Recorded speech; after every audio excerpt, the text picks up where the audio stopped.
Kung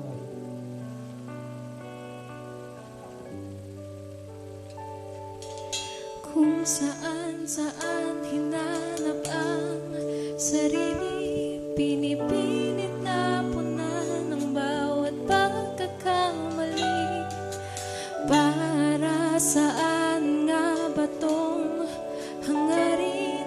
Hindi alam kung nasa tamang landasin, ngunit ngayon pinipili ko ang sumunod.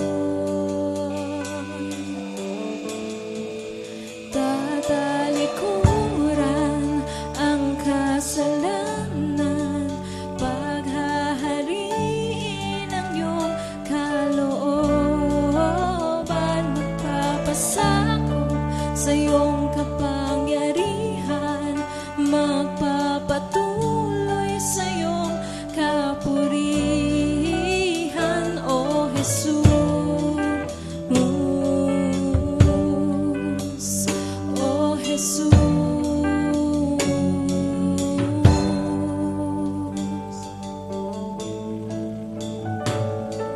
Ikaw ang Diyos na nagbigay buhay, kasalanan ko ay iyong kinalimutan. Muling magbabalik sa'yo't magpapasakop at maglilingkod ng buong puso. At ngayon pinipili ko ang sumunod. At ngayon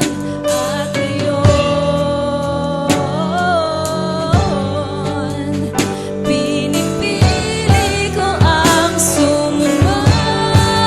Tatalikuran ang kasalanan, paghahariin ang iyong kalooban, magpapasakop sa iyong kapangyarihan, magpapatuloy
let's soak deep within His presence.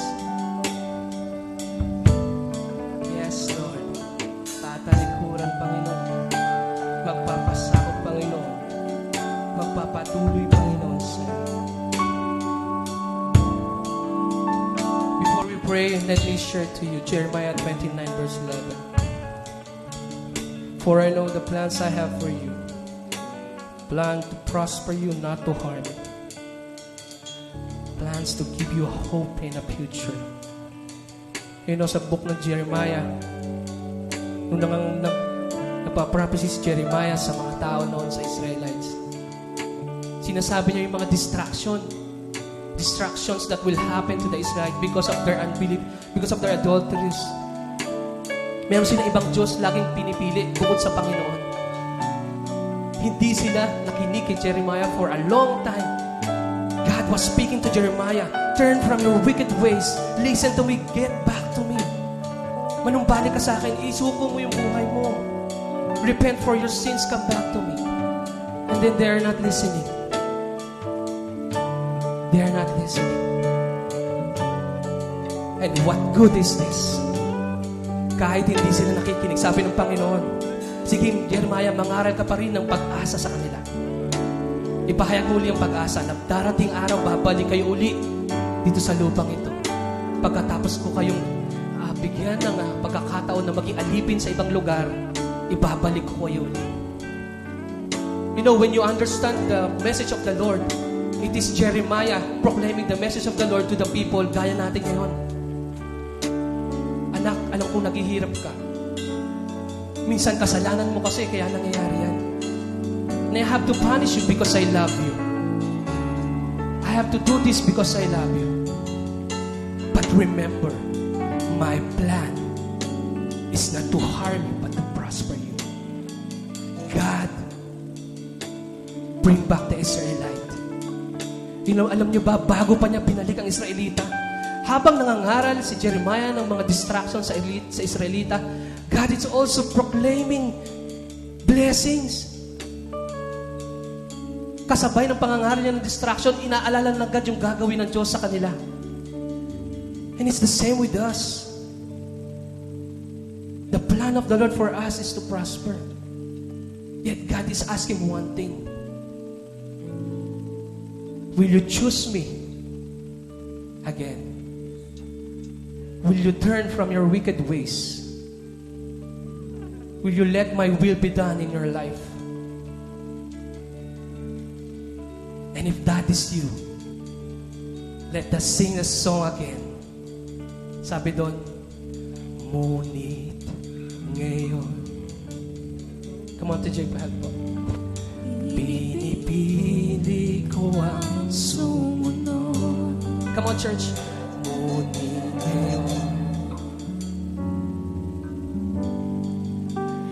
Pipiliin ko ang sumunod. Ngunit ngayon. Come on, church. Pipiliin ko ang sumunod. For the last time. At ngayon, pipiliin ko ang sumunod. Come on, let's sing the chorus.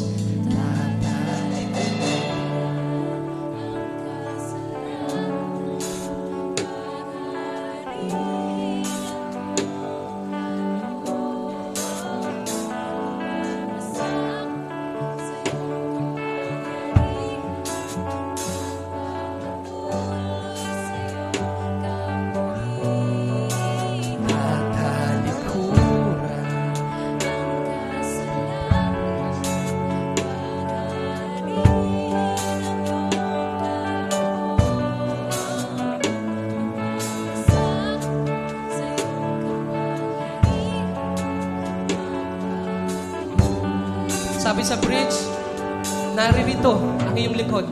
Naririto ang iyong lingkod.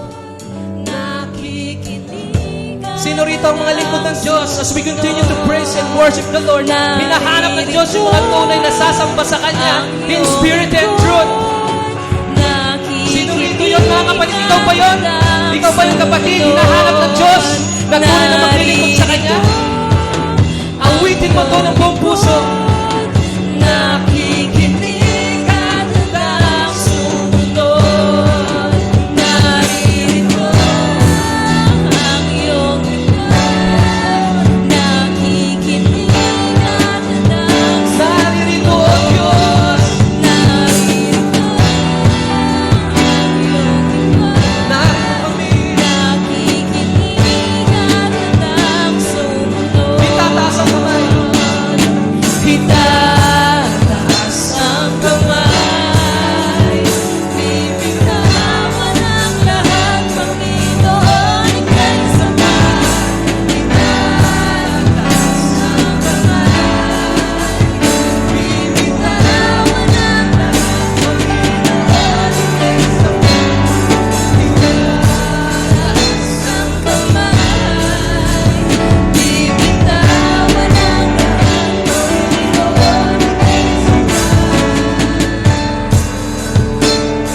Panginoon, ika'y sapat, O Lord. Yes, Lord God. Father, we pray to you, Lord Jesus. Narito po kami, Panginoon, hindi lamang umawit, Panginoon, maghayag ng aming emosyon, kundi totoong sumamba sa iyo, Panginoon. Mahirap dahil may problema, may panalangin, hindi sinasagot yet. Lord God, we are here to praise and worship you. Thank you, Lord God, for the blessing of the song that reminds us, Lord God, to continue to believe in you, continue to have faith in you, continue, Lord God, to repent our sins and turn our wicked ways, Lord God, and come to you, Lord God. I pray for blessing for everyone, Father. I pray for your blessing for everyone, Lord God. May you continue to bless us as we continue to worship you. And when your message, Lord God, let us eat, all God, the meat, the blessings, Lord God. And we'll throw away all the stones as we continue to worship you. Father, we thank you, Lord God. We pray and ask this in Jesus' name.